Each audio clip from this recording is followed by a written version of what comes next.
Alrighty, we're moving right along. Part 2 of Chapter 3, second half. Alright, so the Blue Mustang just roomed off. We walked home, mostly in silence. I wanted to ask Johnny if those were the same socks that had beaten him up, but I didn't mention it. Johnny never talked about it, and we never said anything. Well, those were two good-looking girls if I ever saw any. Two-Bit yawned as we sat down on the curb of the vacant lot. He took a piece of paper out of his pocket and tore it up. What was that? Marcia's number. Probably a phony one, too. I must have been out of my mind to ask her for it. I think I'm a little soused. So, he had been drinking. Two-Bit was smart. He knew the score. Y'all going home? He said. Not right now. I wanted to have another smoke and watch the stars. I had to be in by 12, but I thought I had plenty of time. I don't know why I handed you that busted bottle, Two-Bit said, getting to his feet. You'd never use it. Maybe I would have, I said. Where are you headed? Gonna go place Little Snooker and hunt up a poker game. Maybe get rip-roaring drunk. I don't know. See y'all tomorrow. Johnny and I stretched out on our back and looked at the stars. I was freezing. It was a cold night, and all I had was that sweater shirt. But I could watch the stars in the sub-zero weather. I saw Johnny's cigarette glow in the dark and wondered vaguely what it was like inside of a burning ember. It was because we were greasers, Johnny said, and I knew he was talking about Cherry. We could have hurt her reputation. I reckon, I said, wondering if I ought to tell Johnny what she said about Dallas. Man, that was a tough car. Mustangs are tough. Big Tom socks, all right, I said, a nervous bitterness growing inside me. It wasn't fair for the socks to have everything. We were as good as they were. It wasn't our fault we were greasers. I couldn't just take it or leave it like Two-Bit, or ignore it and love my life anyway like Soda Pop, or harden myself beyond caring like Dally, or actually enjoy it like Tim Shepard. I felt the tension growing inside of me, and I knew something had to happen, or I would explode. I can't talk much more. Johnny spoke my own feelings. I'll kill myself or something. Don't, I said, sitting up in alarm. You can't kill yourself, Johnny. Well, I won't, but I gotta do something. It seems like there gotta be some place without greasers or socks, with just people, plain, ordinary people. Out of the big towns, I said, lying back down. In the country. In the country. I love the country. I wanted to be out of towns and away from the excitement. I only wanted to lie on my back under the tree and read a book or draw a picture and not worry about being jumped or carrying a blade or ending up married to some scatterbrained broad with no sense. The country would be like that, I thought dreamily. I would have a yeller cur dog, like I used to, and Soda Pop could get Mickey Mouse back and ride in all the rodeos he wanted to. And Jerry would lose that cold, hard look and be like he used to be 8 months ago, before Mom and Dad were killed. Since I was dreaming, I brought Mom and Dad back to life. Mom could bake up some more chocolate cakes, and Dad would drive the pickup out early to feed the cattle. He would slap Derry on the back and tell him he was getting to be a man, a regular chip off the old block, and they would be as close as they used to be. Maybe Johnny could come live with us, and the gang could come out on weekends, and maybe Dallas would see that there was some good in the world after all. And Mom would talk to him and make him grin in spite of himself. You've got quite a mom, Dolly used to say. She knows the score. She could talk to Dallas and keep him from getting into trouble. My mom was golden and beautiful.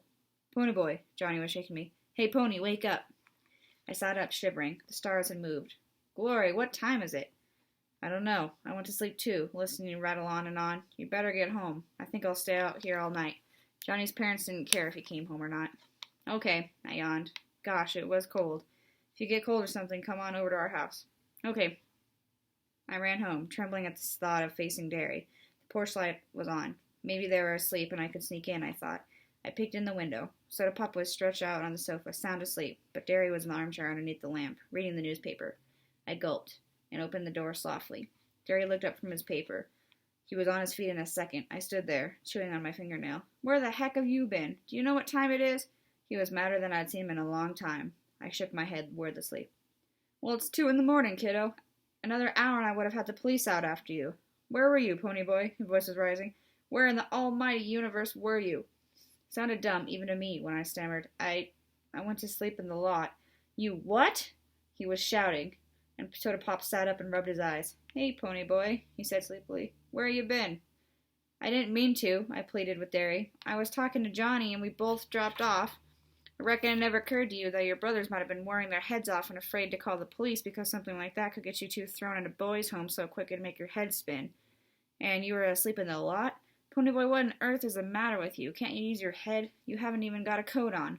I felt hot tears of anger and frustration rising. I said I didn't mean to.